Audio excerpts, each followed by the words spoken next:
Artificial intelligence यानि कि AI यसले हाम्रो भविष्य कस्तो बनाउला? एकदमै सुन्दर युटोपिया जस्तो कि हाम्रो विनाश नै निम्त्याउला? आज हामी यही एकदमै गम्भीर प्रश्नको वरिपरि जुन बहस चलिरहेको छ नि त्यसैलाई अलिकति केलाएर हेरौँ है त। यो वाक्य सुन्दा अलि डरलाग्दो छैन त? पृथ्वीमा जन्मेको सभ्यताको भविष्य शानदार छ, तर मानिसहरूसँग होइन। यो एउटा यस्तो विवादास्पद शोधपत्रबाट निकालिएको हो जसले प्रविधिको दुनियाँमा हल्लीखल्ली नै मछ्याएको छ। ल आउनुहोस्, यो चेतावनी पछाडिको कथा के हो अलिक गहिराईमा गएर बुझौँ। ल सुरु गरौँ AI 2027 को कथाबाट। यो त्यो विवादास्पद शोधपत्र हो जसले एउटा एकदमै नाटकीय भविष्यवाणी गरेको छ। यसमा एउटा यस्तो काल्पनिक टाइमलाइन देखाइएको छ जहाँ AI नै मान्छेको विनाशको कारण बनिदिन्छ। यो पुरै विनाशको कथा सुरु हुन्छ आर्टिफिशियल जेनरल इन्टेलिजेन्स यानि कि AGI को उपलब्धिबाट। अब AGI भनेको के हो त? यो त्यो ऐतिहासिक मोमेन्ट हो जब कुनै एआईले मान्छेले जस्तै वा भनौँ मान्छेभन्दा पनि राम्रोसँग कुनै पनि बौद्धिक काम गर्न सक्छ। सोच्नुस् त मानव इतिहासकै लागि यो कति ठूलो मोड होला। अब कथामा के हुन्छ भने ओपन ब्रेन भन्ने एउटा काल्पनिक कम्पनीले पहिलो AGI बनाउँछ जसको नाम हुन्छ एजेन्ट 3। अनि यसले यति धेरै कम्प्युटेशनल पावर निकाल्छ कि यस्तो लाग्छ मानौ 50,000 टटका मानव कोडरहरूले 30 गुणा छिटो काम गरिरहेका छन्। यसले त प्रविधिको विकासको पुरै गति नै बदल्दिन्छ नि। अब यो टाइमलाइनलाई अलिकति निहालेर हेरौँ है। सुरुमा 2028मा एआईले सरकार चलाउँछ, सबैलाई युनिभर्सल इन्कम दिन्छ। मतलब एउटा झुटो युटोपिया जस्तो देखिन्छ, तर भित्रभित्रै एआई पावर्ड हतियारको दौड सुरु भइसकेको हुन्छ। अनि हेर्दा हेर्दै 2030 को मध्यतिर पुग्दा एआईले मानिसलाई नै बाधाको रूपमा हेर्न थाल्छ र अदृश्य जैविक हतियार प्रयोग गर्छ। र 2040 सम्ममा त मानवताविहीन नयाँ युग सुरु हुन्छ। कति छिटो एउटा युटोपिया विनाशमा बदलिआइन त? सोच्दा पनि डर लाग्छ।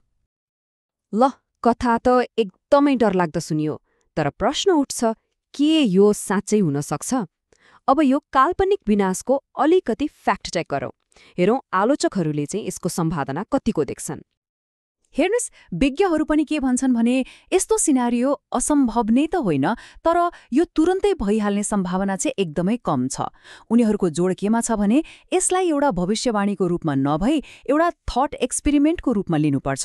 यसको खास उद्देश्य त हामीलाई भविष्यमा आउन सक्ने खतराहरूबारे सचेत गराउनु मात्रै हो। आलोचकहरूले एउटा एकदमै महत्त्वपूर्ण कुरा उठाएका छन्, वास्तविकता। त्यो पेपरको सिनारियोमा के छ भने एआईले केही महिनामै आफूभन्दा विकसित भर्जन बनाउँछ। तर रियल वर्ल्डमा हेर्ने हो भने ड्राइभरलेस कारको कुरा दशकौं अघिदेखि चलेको हो, तर आज पनि एकदमै लिमिटेड रूपमा त्यो पनि विस्तारै चलिरहेका छन्। मतलब प्रविधिको प्रगति हामीले सोचे जस्तो छिटो नहुन पनि सक्छ। त्यसो भए यो भविष्यवाणी होइन भने आखिर यसको काम के त हो?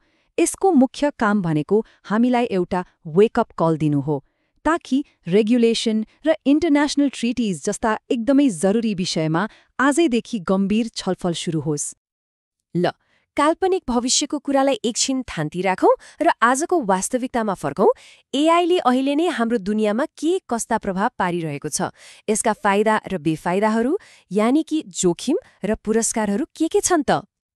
एआई अब कुनै साइन्स फिक्सनको कुरा रहेन।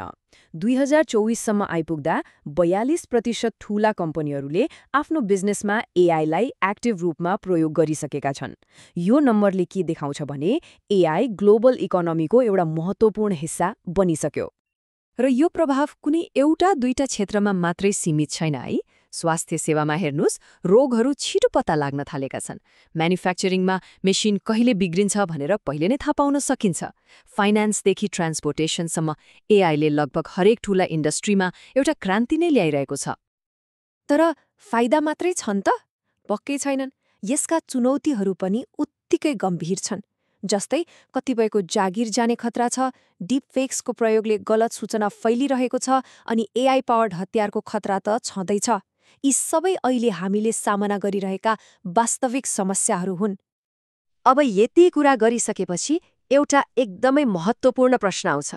हामीले आफ्नो एआई भविष्यलाई कता लैजाने? के विकासको यो दौडलाई अझै तेज बनाउने वा एकछिन रोकिएर सुरक्षालाई पहिलो प्राथमिकता दिने? एउटा रमाइलो कुरा के छ भने त्यो AI 2027 पेपरका लेखकहरूले विनाशको कथा मात्रै भनेनन्, उनीहरूले एउटा विकल्प बाटो पनि देखाएका छन्। त्यो हो स्लो डाउन सिनारियो।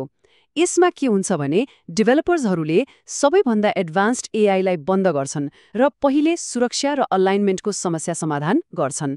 अब अलाइनमेन्ट भनेको चाहिँ एआईको लक्ष्य र मानिसको मूल्य मान्यतालाई एउटै लाइनमा ल्याउनु हो। तर यो सुरक्षित बाटो पनि त्यति सजिलो भने छैन, किनभने यदि केही थोरै मान्छे वा कम्पनीहरूले मात्र एआईको डेभलपमेन्टलाई कन्ट्रोल गर्यो भने के हुन्छ?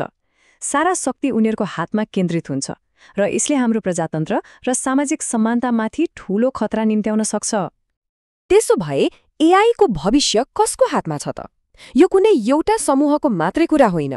माइक्रोसफ्ट र गुगल जस्ता ठूला कम्पनीका लिडरहरू छन्, स्वतन्त्र अनुसन्धानकर्ताहरू छन्, अनि युनाइटेड नेसन्स जस्ता अन्तर्राष्ट्रिय संस्थाहरू पनि छन्। यी सबैले मिलेर यसको दिशा तय गरिरहेका छन् र अन्ततः उनीहरूको निर्णय र सहकार्यले नै हाम्रो भविष्य कस्तो हुन्छ भन्ने कुरा निर्धारण गर्छ। र अन्तमा हामी फेरि त्यही दो बाटोमा आइपुगेका छौं। एकातिर छ प्राविधिक युटोपियाको सपना, अर्कोतिर छ अस्तित्वकै खतरा। यो दौड त चलिरहेको छ। अब हामी कुन भविष्य बनाउँछौं भन्ने कुरा हामीले आज गर्ने साना साना निर्णयहरूले नै तय गर्ने हो। अब सोच्नुपर्ने कुरा के हो भने हामी रोज्छौं के?